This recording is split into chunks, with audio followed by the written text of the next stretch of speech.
बुधवार का दिन सभी देवी देवताओं में सबसे पहले पूजे जाने वाले गणेश भगवान को समर्पित है। इस दिन उपवास करने का विशेष महत्व है। गणेश जी बुद्धि के देवता है और बुधवार की कथा इस प्रकार है। एक समय की बात है, एक व्यक्ति का विवाह हुए कई वर्ष बीत गए।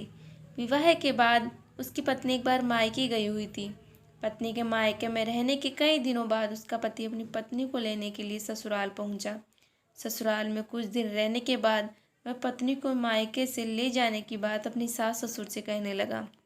बुधवार का दिन होने के कारण सास ससुर ने कहा कि इस दिन बेटी ससुराल नहीं जा सकती, इस कारण वह विदा नहीं हो सकती। लेकिन वह व्यक्ति नहीं माना और अपनी पत्नी को मायके से विदा करवाकर अपने घर की तरफ चल दिया।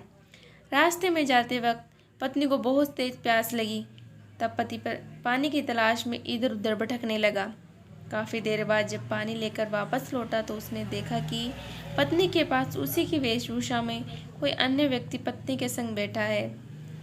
दोनों व्यक्ति आपस में लड़ने लगे। पहला व्यक्ति गुस्से में दूसरे व्यक्ति से पूछने लगा, तुम कौन हो और क्यों इसकी पत्नी के साथ बैठकर बातें कर रहे हो? दूसरे व्यक्ति ने कहा कि यह मेरी पत्नी है। दोनों के बीच भयानक लड़ाई होने लगी। तब वहाँ पर कुछ सिपाही आ गए और स्त्री से उसके असली पति के बारे में पूछने लगे। दोनों व्यक्तियों को देखकर स्त्री हैरान हो गई कि कौन मेरा पति है। वह दुविधा में पड़ गई क्योंकि दोनों एक जैसे लग रहे थे। तब पहला व्यक्ति परेशान होकर मन में कहने लगा कि भगवान, यह आपकी कैसी लीला है। तभी आकाशवाणी हुई कि बुधवार के दिन पत्नी को विदा करवा कर नहीं ले जाना चाहिए था। यह सब सुनकर पहला व्यक्ति समझ गया कि यह भगवान बुद्ध की लीला है। फिर वह व्यक्ति बुद्ध देव से प्रार्थना करने लगा और क्षमा मांगने लगा। फिर फौरन ही बुद्ध देव अंतर्ध्यान हो गए और उस व्यक्ति को अपनी पत्नी मिल गई। तभी से हर दिन बुधवार के दिन गणेश भगवान की पूजा होने लगी।